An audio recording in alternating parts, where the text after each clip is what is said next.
Bonjour à tous et bienvenue dans notre tutoriel où nous allons cette fois-ci vous parler de la solution maintenance. C'est quoi l'application maintenance? L'application maintenance est une solution présente dans notre solution Odoo Community Edition qui va permettre de faire le suivi de tout ce qui est maintenance dans une entreprise. En plus de la maintenance, nous avons aussi le suivi des équipements que nous pouvons suivre, que nous pouvons avoir là. Et nous avons plusieurs autres menus là que nous allons essayer de parcourir un petit peu rapidement. Donc lorsque nous ouvrons notre application maintenance, nous trouvons sur notre tableau de bord. Au niveau du tableau de bord, on a nos différentes équipes de maintenance. Dans cette base de données, nous n'avons qu'une seule équipe de maintenance. Et au niveau du tableau de bord, nous avons les tâches qu'il y a à faire, celles qui ont été planifiées et celles qui sont non planifiées. Nous pouvons les voir ainsi. Et si nous cliquons sur à faire, nous voyons les différentes tâches qu'il y a dans le système et nous avons les groupes qui ont été empilés là. Ça, c'est les différentes tâches qui ont été planifiées dans le système. Ces tâches ont été planifiées de manière automatique. Si nous cliquons là, nous avons celle qui n'a pas été planifiée de manière automatique. Dans la base, nous avons créé quelques maintenances. Si on vient ici dans demande de maintenance, nous allons voir que nous retombons sur la même interface que celle de tout à l'heure, mais ici nous allons afficher toutes les maintenances disponibles dans le système à partir de cette interface-ci.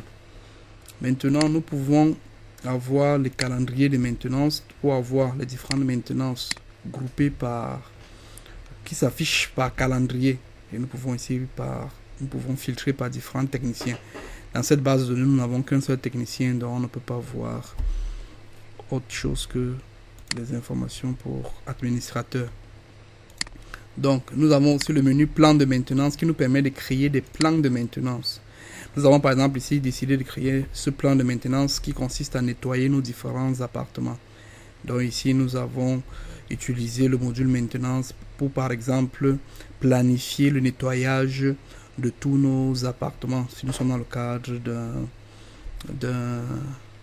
d'une location de type hôtel ou appartement, mais nous pouvons aussi créer des maintenances de tout type. Donc en principe, on programme les maintenances préventives. Par exemple, si nous sommes dans un laboratoire de recherche, nous avons des équipements tels que les microscopes, les télévisions, dont nous pouvons planifier une maintenance hebdomadaire pour pouvoir faire la maintenance de nos différents équipements. La création d'une maintenance est relativement simple. Nous cliquons sur nouveau, nous donnons un nom à notre maintenance. Par exemple, on va refaire pour notre nettoyage là. Donc ici, en termes de matériel ici, bon, l'exemple ne colle pas trop parce que c'est pas un matériel, un appartement, c'est une forme de matériel si on peut le dire ainsi. Donc nous pouvons créer ici un autre matériel si nous voulons. Par exemple, bon, c'est pas l'objet de la vidéo parce que ça va nous perdre du temps de créer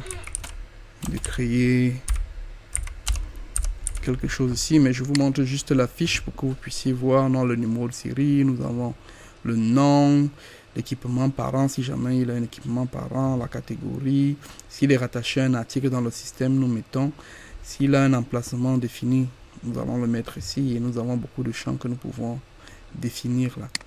Donc ça, c'est un ensemble d'informations. Maintenant, ce qui est intéressant, quand nous créons notre maintenance ici, disons que nous allons mettre appartement, le genre, on va prendre préventif, on prend l'équipe interne, la localisation, nous laissons ça vide pour le moment, c'est pas l'objet.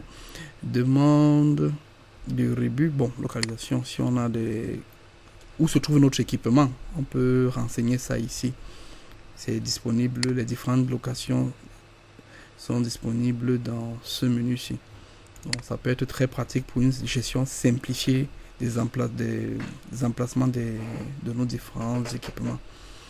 Donc nous avons la date de début de la maintenance, date de la prochaine maintenance, la durée. Disons qu'un nettoyage c'est 2 heures de temps. La fréquence, ici par exemple, nous pouvons dire que nous voulons nettoyer tous les 3 jours. Et nous voulons que le système génère pour nous ce plan de maintenance tous les mois. Donc cette configuration permet d'avoir ce résultat là. Maintenant en termes d'instructions, je peux cliquer sur slash là pour que le système m'aide à voir les différents tags possibles. Donc on peut avoir des checklists, on peut dire par exemple contrôle du sol, ainsi de suite. Donc on peut taper beaucoup de choses là et avoir notre checklist. Donc ça nous donne un résultat. Ça nous donne un résultat qui est comme ceci, où nous avons les cases à cocher. Nous pouvons cocher pour définir les différentes actions que nous allons faire dans le nettoyage, ramasser les vêtements, vider les poubelles, ranger les objets à leur place, faire le lit. Donc ça c'est par exemple les actions que nous pouvons avoir sur notre planification. Donc ça c'est notre plan de maintenance. Et une fois qu'on a défini un plan de maintenance, le système va automatiquement générer les différentes maintenances en fonction des fréquences que nous avons définies ici. Mais sinon, nous pouvons cliquer sur ce bouton pour que le système les génère directement, ce qu'on avait déjà fait. Donc ici, nous avons les différentes maintenances qui ont été créées. Donc si on ouvre une des maintenances, là, nous voyons que la personne peut venir, la personne à qui on a attribué la maintenance, il peut venir. Maintenant, il clique sur en cours pour dire qu'il passe la maintenance au statut en cours. Maintenant, il peut faire les différentes actions. Bon, il peut cocher là qu'il a ramassé, il coche ceci, il coche là. Donc, il a fait. Quand il finit de faire, il peut imprimer le document au cas où on archive les documents dans le système. Il peut imprimer ici. Le système va nous présenter son document. Maintenant, s'il a une note, il peut venir ici saisir une note quelconque. Ici, il imprime, la note va toujours, cette note-là va sortir sur le document. Et ainsi, il peut donc, quand il a fini, on voit la note est sortie sur le document. Quand il a fini, il peut passer le statut à propre. Ça, c'est un statut particulier que nous avons créé dans le système.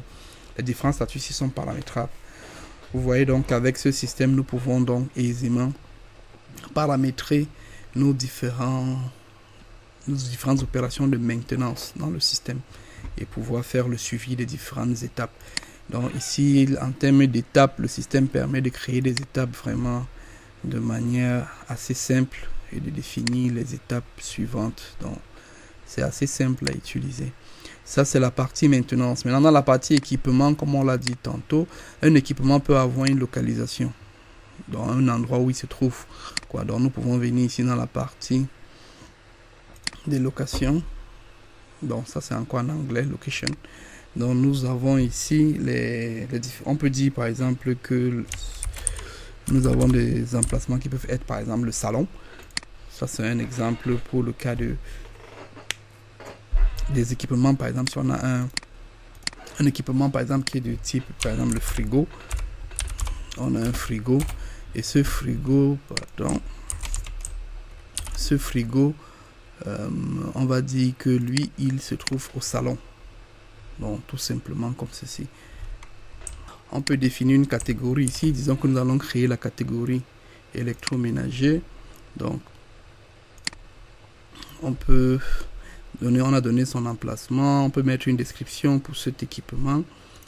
On peut renseigner beaucoup d'autres champs là que nous n'allons pas perdre le temps à le faire. Donc là, nous voyons donc que nous avons notre frigo qui se trouve au salon. Donc ça peut être simple comme ceci. Nous pouvons avoir des équipements par exemple comme le vidéoprojecteur par exemple. Des équipements tels que le vidéoprojecteur que nous pouvons mettre ici.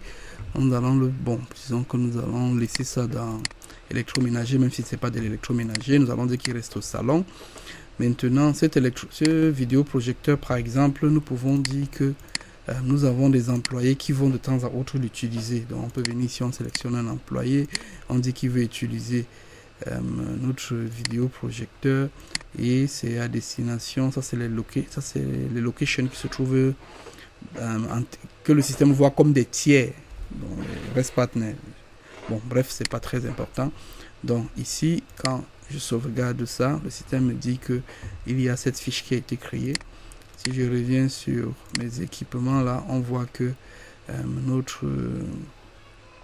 notre vidéoprojecteur in use pour dire qu'il est en cours d'utilisation. Donc nous pouvons utiliser le module usage qui est utilisation, c'est encore en anglais ici, qui est utilisation pour pouvoir savoir quel est l'équipement qui est en cours d'utilisation. Ça peut être utile dans le cas des entreprises où on a par exemple une personne qui centralise du matériel et les différents collaborateurs de l'entreprise peuvent venir faire la demande et on veut savoir à tout moment où se trouve notre matériel et qui est venu demander le matériel en question. Donc ça reste assez pratique et facile d'utilisation. Donc nous avons beaucoup de cas de figure ici. Nous avons essayé de faire un petit peu rapidement. On espère qu'on n'a pas été trop long.